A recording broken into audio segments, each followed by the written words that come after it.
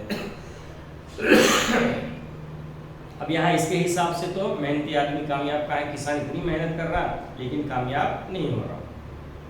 قناعت اور توکل کے لیے ضبط نفس کی مطلق ضرورت نہ ہوتی، ہاں بالکل صحیح ہے، کیونکہ اس کی فطرت جو ہے ایسی ہے، وہ پہلے سے جو ہے جو مل گیا اس کے اوپر قناعت، 2-3 دن جو ہے فاقے رہ لے اس کے بعد کام کرتا ہے، اس لیے اس کو ضبط نفس کی مطلق ضرورت نہ ہوتی۔